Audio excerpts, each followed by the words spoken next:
Kabulwangan Hills Spring Resort located at Malilibot, Albay. Yung guys, yung kita mo niya ligid sa Kabulwangan, Malilibot, Albay. Makikita nyo guys, ang pool nila ay napakaganda rin. At napakalinaw ng tubig. Ayan. Bukal ata ito. Hindi ko lang naitanong kung ano, pero parang bukal po ang tubig dito. At napakaganda naman talaga. Ayan, pwede sa inyong buong pamilya. Ayan, pwede kayo mag-tent. Ewan ko kung magkano yung bayad ng tent. Hindi natin naitanong. At marami siyempre mga kubo doon sa gilid na pwede ninyong ma-rent. At eto guys, pwede kayo dito sa gilid lang ng pool. Kaya ano pang inaantay nyo? Tara na at pumunta na po kayo dito sa Kabulwangan, Malilibot, Albay. Ayan, sa unahan lang po ito ng Dos Montes at bago mag-Busay Falls. Ayan guys, kaya ano pang inaantay nyo? Tara na! So ayun nga guys mga kabiyahero, eto na naman, gumala na naman ang inyong lingkod. Dito ako guys sa Kabulwangan, Malilibot, Albay, Kabulwangan Hills Spring Resort. Ayan guys, dito lang yan guys sa unahan lang ng Dos Montes at bago magbusay Falls. O diba, makikita nyo naman doon ang Kabulwangan Hills Spring Resort. Kaya guys, eto na naman, magna-night swimming na naman kami at mag-overnight daw. Abay, bakit hindi pa pabukasan? Ayan, syempre kasama ko dyan si Jerry Buten. At eto na nga guys, papunta na kami sa loob. Ayan, kala mo napakaganda dito sa gabi at napakaraming ilaw. Talagang napakaganda naman. Kita nyo guys, para kayong nandyan lang sa ibang lugar. Oh wow, talagang maganda yung paka-design dito.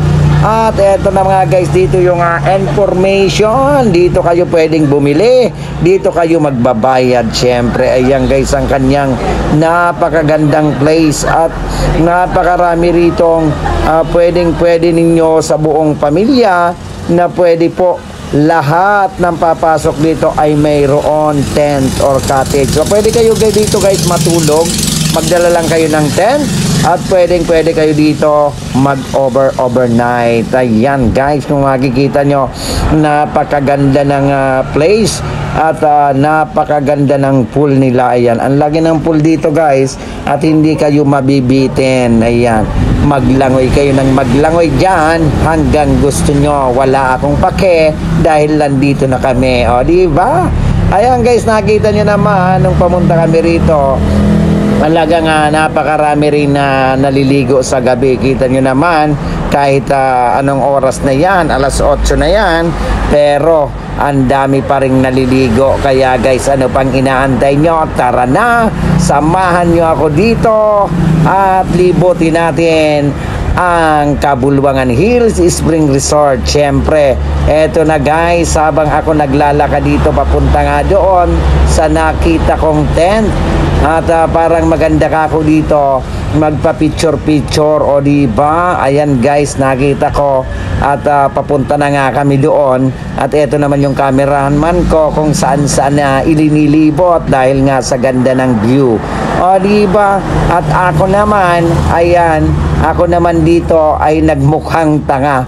Akala ako ba naman guys, eto na yung eto na yung Kabulwangan. At ba't kako baliktad? Ayun talaga, nakabaliktad nga pala. Nandito pala sa unahan ang nakalagay na Kabulwangan Hills Spring Resort. O diba? Kaya ano pa guys, inaantay nyo? Tara na at pumunta na rito ang inyong buong pamilya. Dahil napakaganda po dito ng place at napakalamig ng tubig. Ayan guys, eto, kung makikita nyo, nasa gilid kasi siya ng bundok, kaya mapresko ang hangin dito. Ayan, dito yan guys, ayan, Kabulwangan Hills Spring Resort. Nakikita nyo naman at hindi na kailangang sabihin pa. Akala ko ba naman nagpipicture sa akin? Yung pala, ayan, kaya nagmukhang tanga tuloy ako dyan. O so ayan nga guys, nakita nyo naman, mayroon pa silang music rito na pwede kayo magsayaw hanggang gusto nyo. Kaya eto guys, sa napaka napakaganda at napakalinaw na tubig sa Kabulwangan Hills ay talagang mapapaligo ka kahit gabi na. Ay syempre napakaganda ng mga ilaw dito. Ayan guys, ayan na. At habang sila ay nandoon at nag-i-enjoy sa sound ng kanilang may vocalist kasi dyan ay DJ ata, hindi ko malaman, may DJ at eto nga si Jerry Butin, sinamahan ko pa kasi sayaw ng sayaw. Abay ka ako, maghonas dili ka, o diba, kasama ko dyan si Dingman Langit at saka si Jerry Butin at saka syempre yung iba naming mga kasamahan nandoon sa tent at alam nyo na kung anong ginagawa paggabi, o diba, eto na nga guys, pinentahan na nga namin at nakikita nyo naman, hindi na kailangang sabihin pa. So kami ngayon guys ay nandito para naman po ay maligo. Ayan, gusto ko lang ang maligo pero nilalamig ako dyan, hindi ko malaman kung ano ang dahilan, diba? Kasi minsan talaga sa pagligo gustong gusto mo nang maligo pero nung makadampi ako sa tubig, nako po, parang ayoko nang maligo kasi napakalamig talaga. So ayun guys, makita nyo naman, ayan ang aming mga kasama, diba? Ang gagwapo nila, diba? Ayan nga, at magkakainan na nga dyan at gusto ko na nga rin kumain, kaya pumunta na rin ako at lumapit doon at talagang gutom na to. Syempre gutom na kasi medyo gabi na at hindi tayo sanay kumain ng ganun kagabi, diba? Ngayon ito naman si Jerry Butin, sumasayaw-sayaw pa, hindi niya alam, nakabidyo ako sa kanya, diba?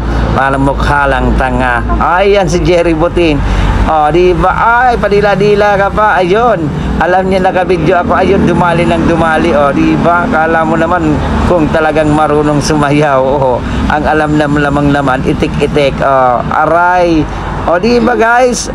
Kaya alin na kayo, punta na kayo.